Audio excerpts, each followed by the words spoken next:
There's one. There we go. Nice. Oh, another big boy, Dan. Nice. These are just awesome. Just put the beans to them. Come here, buddy. Nice big old bass. Come here, buddy. Oh, that's a nice big bass, isn't it? Man, there's a beauty. Let me get them unhooked. We're just really catching a bunch of these babies this morning. Pretty sweet, huh? And what Dan and I are doing, most people in the North Country here would call it flipping, but it's really not flipping. There's a few techniques that really get used in this heavy cover situation. It's flipping, of course, it's punching, and it's pitching. So let's explain the differences between these. And Mr. Dan back there is a true expert in this matter. Flipping, if you notice on a flipping rod, the stripper guide's gonna be farther away from the reel, the first guide wheel. And the reason why is we have a predetermined amount of line out, very short quarter. I'm gonna measure my line like this in my opposing hand. I'm just gonna drop my tip and I'm just gonna put that measured amount of line out. And I'm fishing a very short distance. That's a flip. A pitch, on the other hand, is where we don't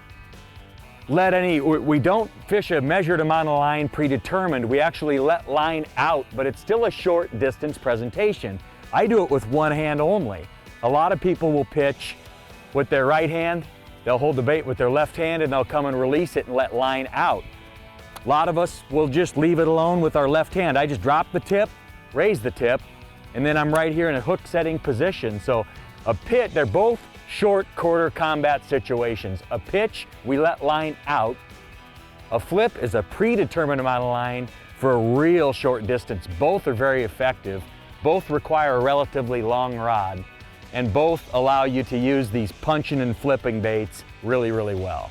Now when it comes to punching, you can really either use the flipping or the pitching technique, and sometimes you'll use a technique. Let's say we get into out here, sometimes we'll get into curly leaf pondweed mats up so thick hardly anything will go through it, and you'll actually go to a really heavy weight like 1.5 ounces, and those fish can get back up there and it might blow onto a point like this where it's 12 feet underneath and it's clean, but to get through it you actually have to take the bait, and I'll take it and I'll actually put it way up in the air so the bait will fall through. You're not making those necessarily real target casts and just kind of gently letting the bait into the water. You have to get some speed into the bait to make it penetrate. Dan just stuck a huge one behind me. But that's really the deal with punching. Big boy? They're all big boys? They're all big in my book, Jer. Oh, that's so much fun. I just am blown away you can flip those giant ones in on a stick. It's just awesome. And to Jer's point, thing about a lot of punching rods have it's St. Croix. I'm gonna walk you through something real quick here that's, let this guy go. Good morning to you. Look at the sun shine off you. What a gorgeous fish. Boy, are they healthy. You need to come play football for the University of Iowa. You look like a little linebacker. Okay, St. Croix, most of our flipping sticks are a heavy power. Power is how much it takes to load the whole rod with a fast action. In other words, where does the rod bend along the blank? It's fast, okay? It's gonna be right about here. Punching rods a lot of times are moderate action. And the reason why is we have this tungsten a lot of times with punching, and those fish will lock down on that bait, and if we jerk and that rod's too stiff, this can pop right out of them. It's amazing. So St. Croix slows that tip down just a little bit to allow that bait to set in that fish's mouth. It settles in before we sweep, and it makes a big difference. A lot of times if we're punching, like Jer was talking about, and we have a rod that's too stiff, we can miss fish on the hook set. And it's incredible because you wouldn't think that'd be the case, but you'll see a lot of rod companies when they're using punching rods, they'll be heavy power with a moderate action. Bends a little bit further down into the rod, especially with braid.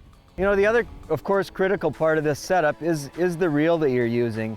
There's a couple things when it comes to the reel. First is gear ratio. I like fast reels for this because there's a lot of slack in your presentation. So you want to be able to pick up slack quickly. So I like to use an 8-to-1. Personally, that's what I like. 7-3-to-1 or something like that is good as well. But super fast reel is a big deal.